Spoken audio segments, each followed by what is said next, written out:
Well, we are on the last chapter. It's chapter 23 of So Be It, and it's called So Be It. We buried Mama the next day in a small cemetery near an apple orchard, only a mile or so from Hilltop. Roy and Ruby were there, and Thurman Hill too, though he stood apart from us over near the gate where we first came in. I had spoken to Bernie on the phone the night before and told her I didn't want the pastor to speak at Mama's funeral. "I think I should do it," I said, and Bernie tried to help me come up with the right words to say. "When people die, we usually talk about the things we'll miss about that person," she said, "or the worthwhile things they did while they were alive." "Who the person was?" I asked. "Exactly," Bernie said. "Who the person was." That night, after Bernie and I hung up, I took a square of paper from a pad next to the phone and made a list. I planned to read it out loud the next day at Mama's funeral. "Did you remember to bring it?" I asked Ruby as we walked across the wet grass to where Mama's casket lay, next to a pile of freshly dug brown earth. "Yes, sweetie, I have it," she said, patting her pocketbook. We stood there for a minute, quietly, and then I unfolded the little square of paper I'd been holding in my hand since we'd left the house. Who she was. Sophia Lynn DeMuth. So be it. Precious bouquet. Mama. Soof. I had planned to read the list out loud and not say anything more than that, but when I looked at Mama's word written there at the bottom of the page, suddenly something turned inside me like a key. I looked over at Thurman Hill, standing quietly by the gate, his hands shoved deep into his pockets and his eyes cast downward. "I always knew that Mama loved me," I began. "I just thought she didn't have a word for it. But I was wrong. All along she had a word for love. It was just different from the one everyone else was using. We all had names for Mama, Precious Bouquet, Sophia Lynn DeMuth, Mama. But she didn't call herself by any of those. She called herself So Be It. And it didn't matter that no one else ever called her that. It was still who she was. A long time ago, somebody else who loved Mama gave her another name, Soof. But when she said that word, she wasn't talking about herself. Soof wasn't Mama's name. Soof was Mama's name for love." Then it was time for Mama to be lowered into the ground, and Ruby opened her pocketbook and handed me a small package wrapped in tissue. Bernie had sent it from Reno, and I had asked Ruby to carry it for me to keep it safe. Unwrapping the layers, I gently set Mama's white teacup with the gold rim on the top of the casket. And next to that, I put the big box of juji fruits I'd bought at the gas station where I'd asked Roy to stop on the way. One end of it was open because I'd taken all the green ones and thrown them away. I closed my eyes and thought about Mama, about the way she had looked the last time I saw her, leaning out the window with Bernadette, waving goodbye to me as I set off on my journey. "Tea, Heidi?" I heard her voice say in my head. "Yes, Mama, tea," I answered. Then I sat next to her on the couch one last time and tasted the sweet, hot, milky tea. I saw Mama's smile. I felt Mama's hand patting my knee, and I looked into her pale, wide blue set eyes. "Back soon, Heidi?" she said. "Back soon?" "Goodbye, Mama," I whispered. That night I was sitting with Roy and Ruby in their living room, still wearing the same clothes I'd worn to the cemetery. Ruby had put out the plates of leftover pot roast, but nobody seemed to be very hungry. "I just can't get over that haircut," Roy said, looking at me. "She looks so much older, doesn't she, Rube?" He'd said that same thing 3 times already, just while we'd been sitting there. I think we all knew there was something we needed to talk about. "We were thinking maybe you might like to stay with us for a while," Ruby said. "You could enroll at the junior high school in town and live right here with us. Give you a chance to get to know Elliot and your grandfather," said Roy. "We could paint your room, wallpaper it, whatever you like," said Ruby. I looked at them sitting there side by side on the couch and thought about the memory game. I wished the rules could be different, that there could be more than one match for every card. But Ruby had been right. Sometimes life just wasn't fair. A few days later, we stopped at Hilltop on the way to the airport. I stood with Elliot in the rec room in front of the big stone fireplace, so Ruby could take a picture of us to show to Bernie. He didn't call me Soof this time. Maybe I didn't look like Mama anymore with my hair cut short.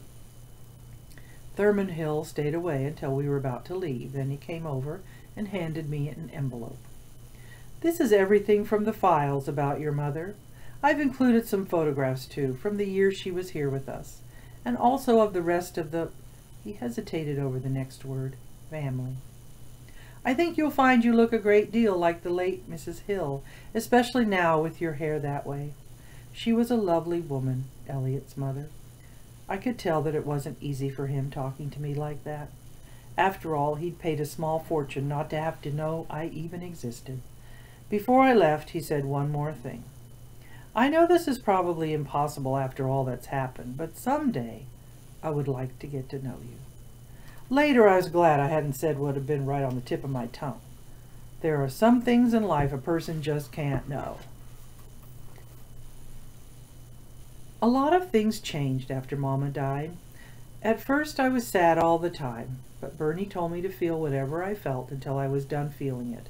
And even though I still haven't gotten over it, after a while I was pretty much okay. Ruby and Roy had planted a seed in my head, and I enrolled in the local junior high school in Reno, where everyone knew me as Heidi DeMuth. Xander and I still hung out in the afternoons, and we took turns babysitting for the Chudikoff twins. Bernie quit drinking coffee because she read somewhere that caffeine makes anxious people more anxious, and she also decided to try to learn to cook. Another thing that was different was that after I came back from Liberty, my lucky streak, at least when it came to gambling, disappeared for good. Bernadette flipped coins for me sometimes just to check, but I only guessed right about the same amount a normal person would. I did go back to visit Liberty. The first time was the fall after Mama died, when we put the stone on her grave. It was made of pink marble with the list of Mama's names carved on it in script. That, and the one that we'd kept taped to the inside of the kitchen cabinet in the apartment in Reno, are the only lists that remain from that time in my life. Ruby's belly was as big as a basketball that fall. Her baby was born a few months later. A little girl they named Aurora, at my suggestion. We'd given up hope of ever having a family, Roy told me when he'd called from the hospital the day she was born.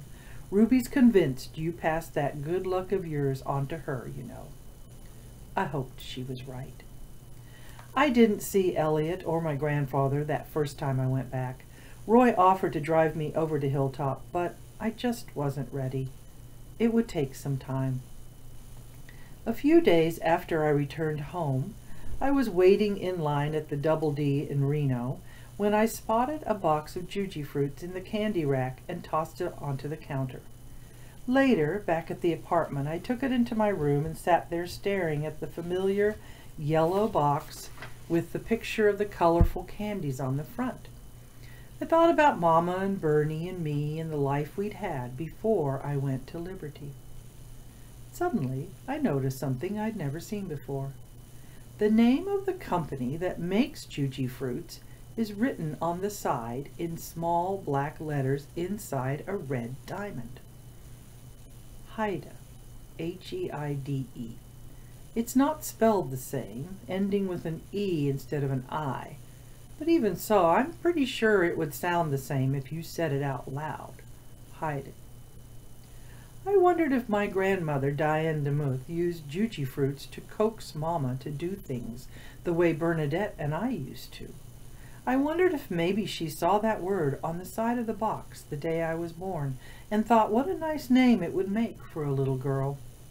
I sat there wondering those things until I heard Bernie calling from the kitchen.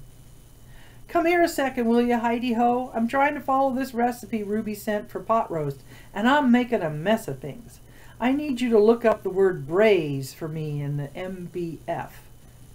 I tossed the yellow box aside. "Coming, Bernie," I called, and I walked across the room past all that was missing, through the door, and into the light that shone like a sweet, wide smile over all that was actually there.